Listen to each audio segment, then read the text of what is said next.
In the home where I grew up, I wasn't even afforded the dignity of being called by my name. Instead, I was branded with the humiliating nickname, the idiot. This label stuck with me from the moment I learned to read. My brother Darren, on the other hand, was praised to the heavens as if he were royalty. He was a true genius, the pride of the Vail family, a man who secured a full scholarship to the prestigious Harvard University.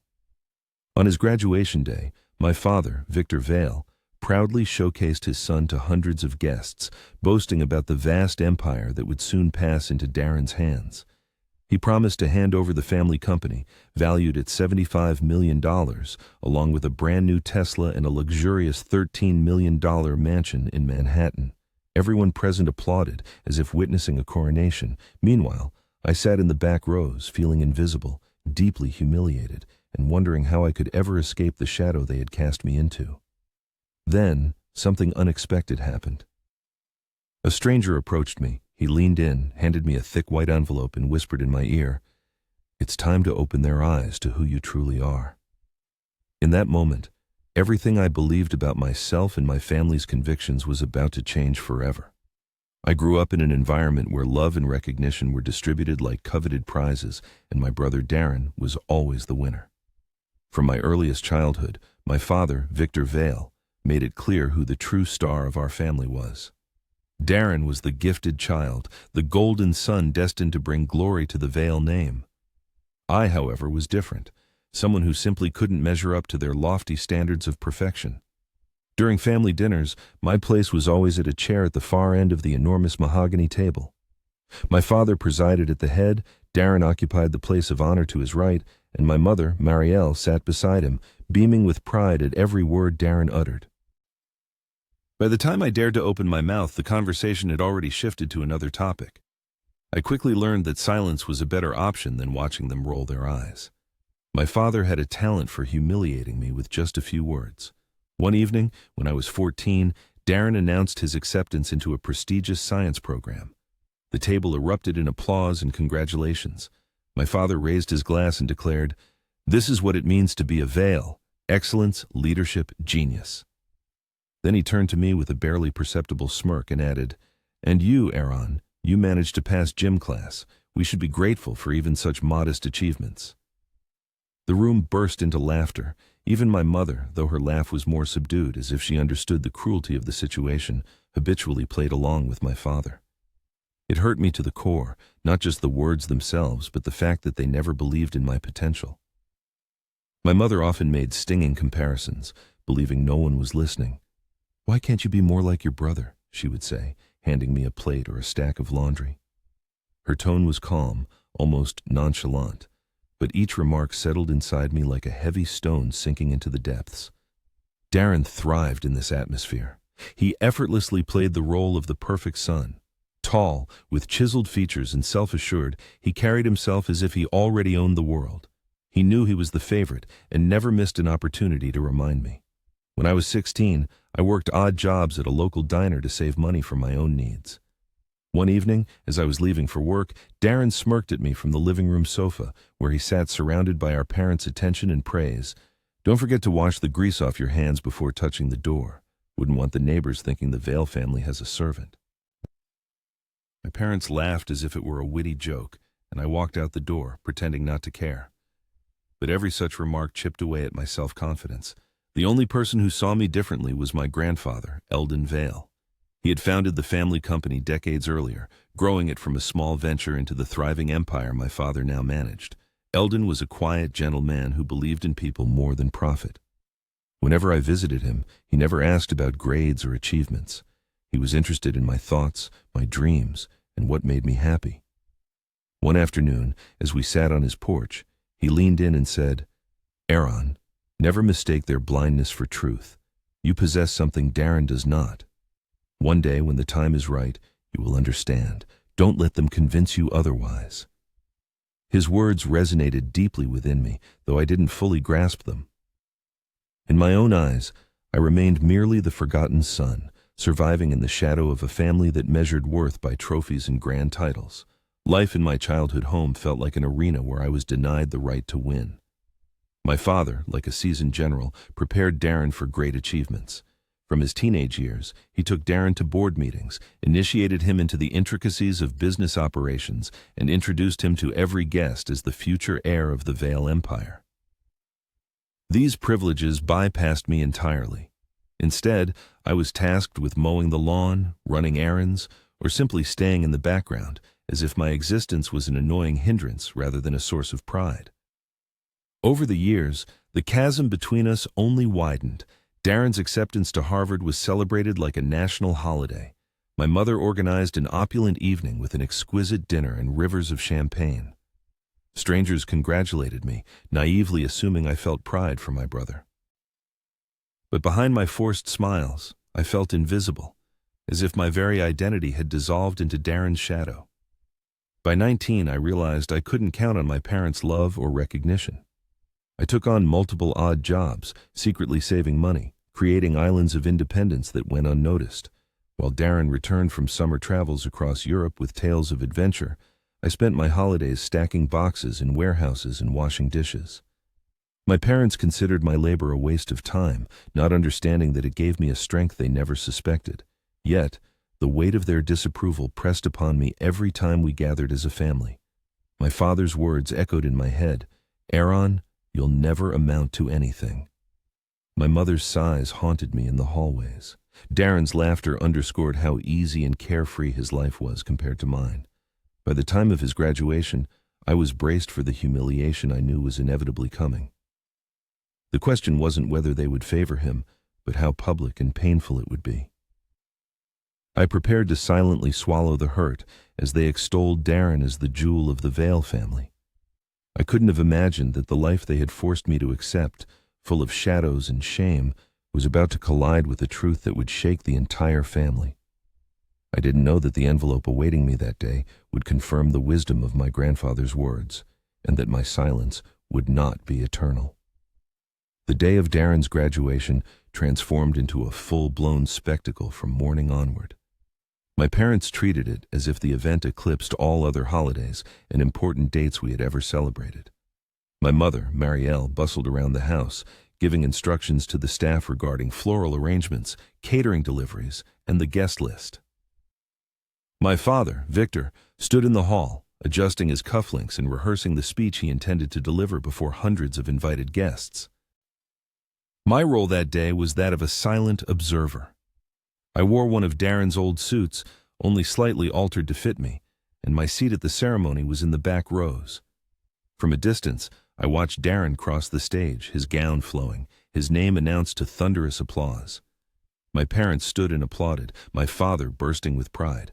I clapped too, though my hands felt heavy and a tight knot formed in my stomach. After the ceremony, the real spectacle began.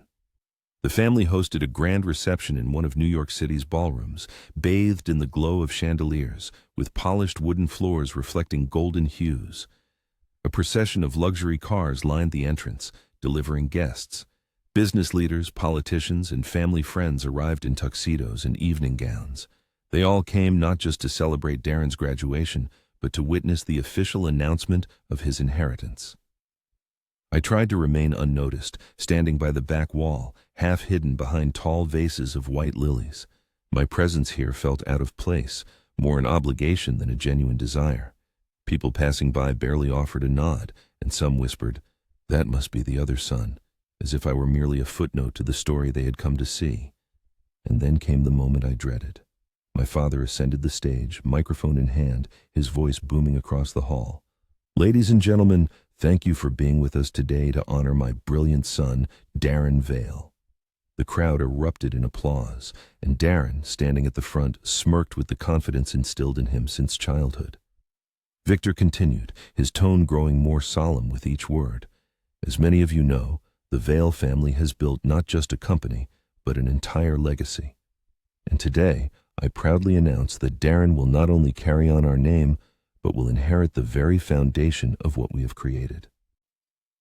The $75 million company, the new Tesla Model X parked outside, and the $13 million New York mansion, all will belong to him.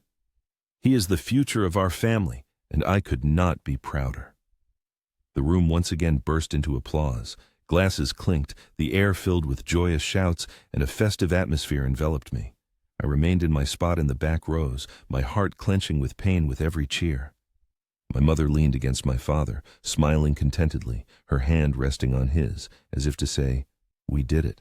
Our perfect son has everything." For a moment, Darren's eyes met mine. He raised his champagne glass in my direction, but it wasn't a gesture of reconciliation. His smirk was sharp and derisive, as if he were toasting my failure. The message in his eyes was clear. I had lost, and he had won. My brother's triumph felt like my personal catastrophe. I longed to vanish, to become invisible in that hall where I felt like nothing more than a ghost. Humiliation choked me with unprecedented force. My mind replayed years of toiling in obscurity like a shadow, nights spent alone hoping that one day I would be noticed. But my father's words instantly shattered that dream.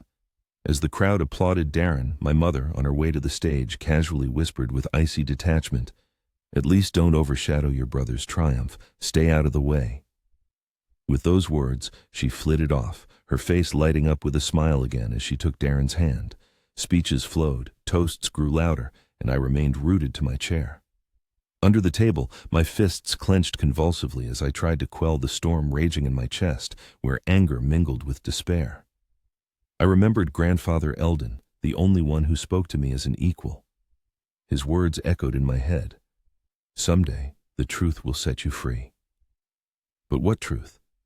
For me, there was only one reality. My parents had chosen their favorite, and my brother had received all the accolades. I was the forgotten son, a shadow cast aside while the family basked in glory. The conflict that had defined my entire life presented itself in all its ugliness. I wasn't just ignored, I was erased. My father had publicly declared it, and the subsequent applause sounded like a death knell. At that moment, I was certain I was forever doomed to silence, that I would meekly endure this day, just as I had endured all the insults, taunts, and cruel jokes. I couldn't have imagined that this night would bring something utterly inconceivable. As the ovation subsided and music resumed, I noticed a man in a dark suit making his way through the crowd towards me. He wasn't applauding or smiling. He held something in his hand, and his gaze was fixed solely on me. The man moved with purpose, seemingly oblivious to the laughter, music, or general jubilation. His unwavering stare never left me, and I felt the atmosphere shift even before the stranger reached my table.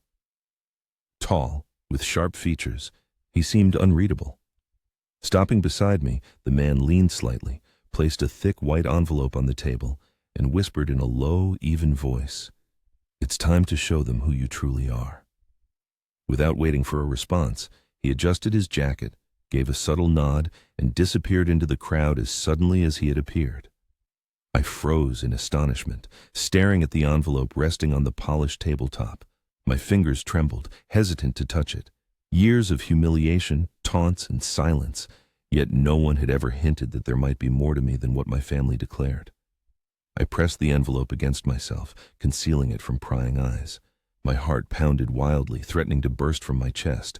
I wanted to leave immediately, to vanish before anyone noticed, but the stranger's words echoed in my head, "Who I truly am." What could that possibly mean? Performances continued on stage. Darren, beaming, stood beside my father, accepting congratulations.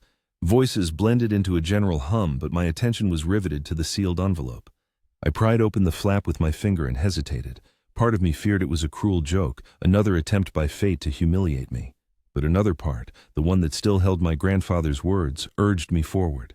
I tore the seal and opened the envelope. Inside were stapled documents and a folded handwritten letter. The documents bore official seals and signatures. My gaze skimmed the first page and I gasped, seeing my name written clearly and distinctly, not as an insignificant detail, not in mockery, but as a legal confirmation. Shares of the Vale Company, a trust controlling the New York mansion, accounts I hadn't even known existed, all were officially registered in my name, Aaron Vale. The last page indicated a transfer of authority, signed many years ago by my grandfather, Eldon. My hands trembled with renewed force. I unfolded the letter and saw my grandfather's familiar, steady handwriting. "Aaron, if you are reading these lines, the hour has come.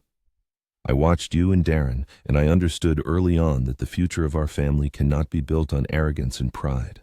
My choice fell upon you because you understand humility, you know the value of patience without recognition, and you see people for who they are, not as a source of profit.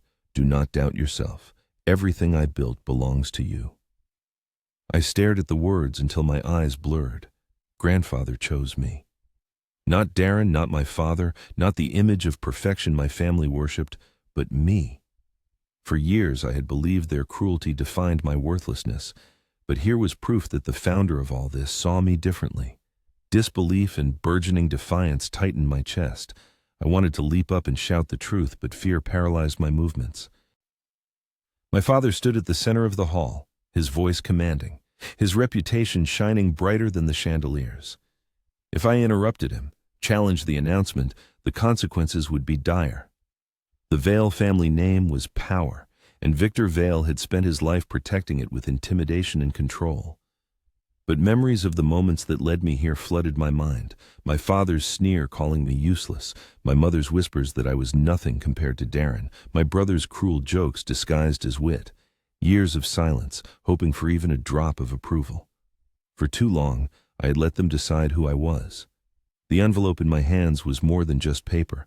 It was freedom. I closed the folder, tucked it under my jacket, pressing it to my chest. My resolve hardened. I would not be silent, not ever again. I would not let my father's voice drown out my own. The music softened, signaling another toast. Glasses rose in Darren's honor, cheers echoing through the hall. I slowly rose, my legs trembling, but my resolve was firm. For the first time in my life, I felt above the burden of judgment.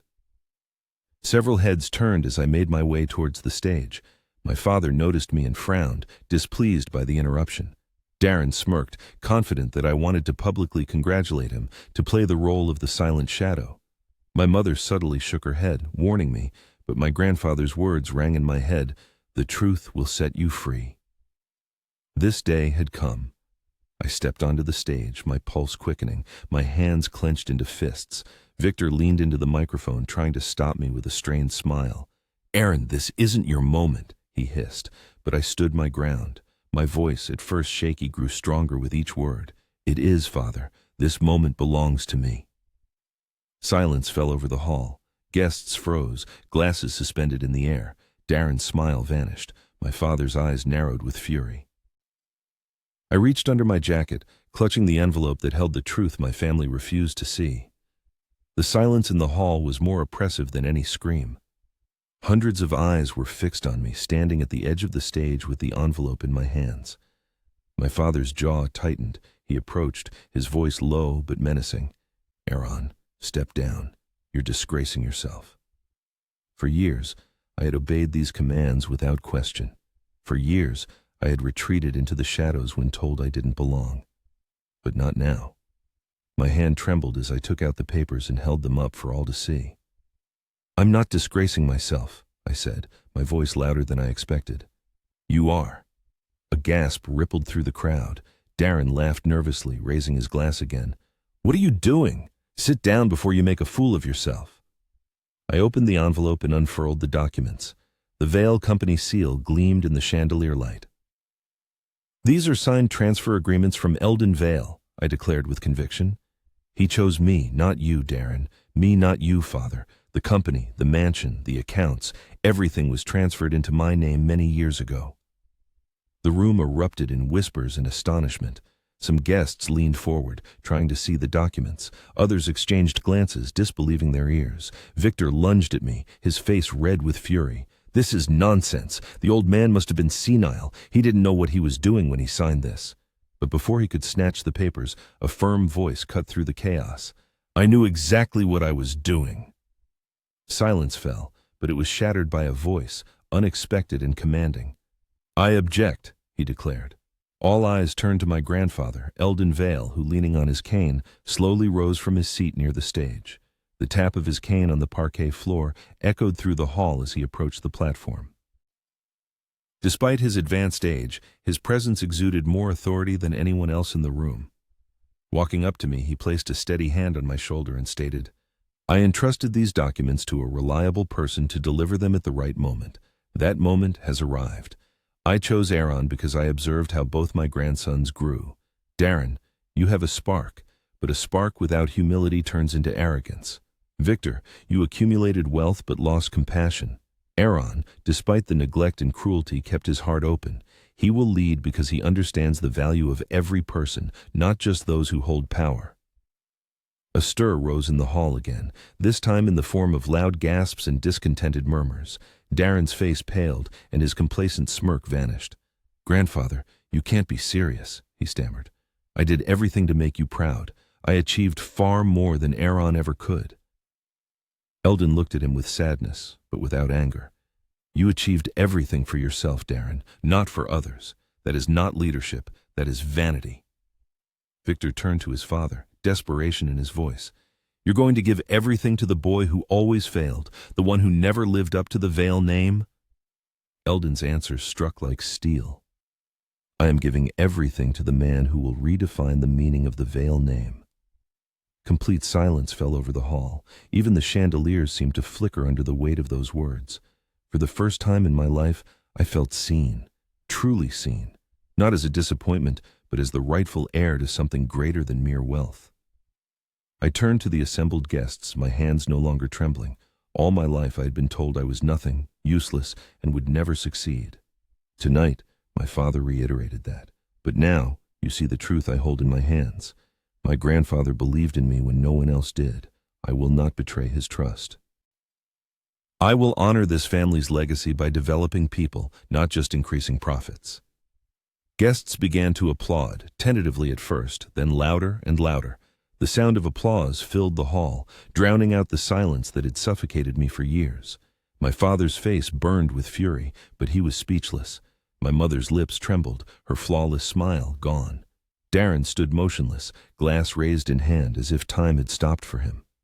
The stranger who delivered the envelope reappeared at the back of the hall, quietly observing the scene. He gave me a subtle nod before departing.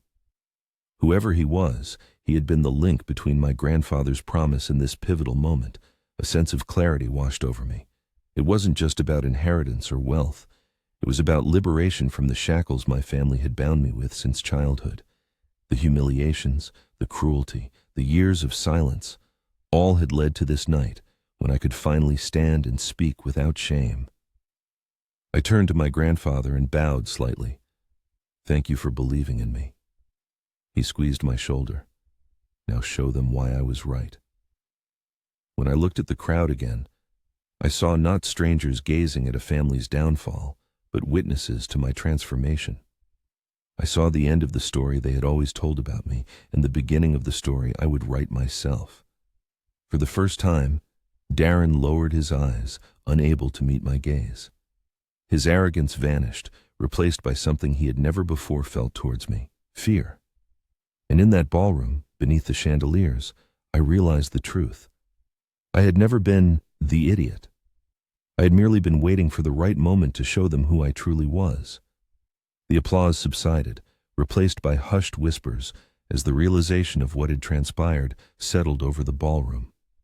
My father's hands clenched into fists, and his voice was low and venomous. "This isn't over. You have no idea what you're getting yourself into, Aaron." He spun sharply and stormed out of the hall, his polished shoes clattering on the floor like gunshots. My mother followed him, avoiding my gaze, her face pale beneath her makeup. She had spent her entire life cultivating the image of a perfect family, and in one night it had crumbled before the eyes of everyone she had strived so hard to impress. Darren remained rooted to his spot, shoulders tense, fists trembling as they gripped the stem of his glass. He stared at me with a mixture of disbelief and fury, as if I had stolen what he believed was his by birthright. "You don't deserve this," he hissed. "You are nothing compared to me." I met his gaze, unflinching. For the first time, I didn't flinch under the weight of his words. "Perhaps I'm not who you want me to be, but I am who Grandfather believed I could become, and that is more than enough." The expression on his face betrayed the truth he couldn't admit. He was afraid. Afraid because the foundation of his superiority had just crumbled. My grandfather stood straighter than ever before. He leaned on his cane, but his voice carried an unshakable strength. This family will change, starting tonight. The company is in good hands, and this time, those hands belong to someone who knows the cost of being overlooked. Aaron, the burden is now yours, but it is also your gift. These words settled within me with a weight that was both daunting and liberating. I understood that the path ahead would not be easy. Managing a multi-million-dollar company was a responsibility I couldn't have even imagined, but for the first time, I believed I could rise to the challenge. Not because I wanted to prove my father wrong or humiliate my brother, but because I wanted to honor the faith my grandfather had placed in me. A wave of applause, this time directed not at Darren or Victor, but at me, swept through the hall like a tide washing away the veil of long years of oblivion. Straightening my shoulders, I felt my chest swell with pride, no longer hiding in my family's shadow. Later, as the lavish reception gradually drew to a close and the chandelier lights dimmed, I stepped out onto the cool street of nighttime New York. The city lights, like a scattering of diamonds, sparkled against the dark sky. For years, these lights had seemed to me a symbol of a world where I had no place. Now, in their twinkle, I saw something different. A promise of something earned, long awaited. The image of the boy sitting alone at the far end of the table, a target of ridicule and contempt, flashed in my memory. I recalled the sleepless nights when the words of my tormentors seemed true, when I myself believed in my insignificance. And now, standing here with the truth in my hands, I felt free from the cage they had built for me. The main lesson was learned. Others' underestimation does not define a person's true worth. Sometimes, the cruelest trials forge character, preparing one for leadership, for a strength no one expects. Labels imposed by others have no power over the future. All that matters is the truth you carry in your heart, and whether you have the courage to declare it at the right moment. My grandfather joined me, placing a warm hand on my shoulder. "Now you understand, don't you?" he asked softly. "Yes," I replied. "I see everything clearly now." In response, my grandfather smiled, the city lights reflecting in his eyes. "Then carry that knowledge with dignity. The future belongs to you." I took a deep breath, filling my lungs with the fresh night air. The fear, the shame, the years spent in the shadows, they no longer held power over me. I was not the idiot. I was the heir, chosen not for perfection but for resilience of spirit, for a heart full of compassion, for strength forged in the crucible of silence.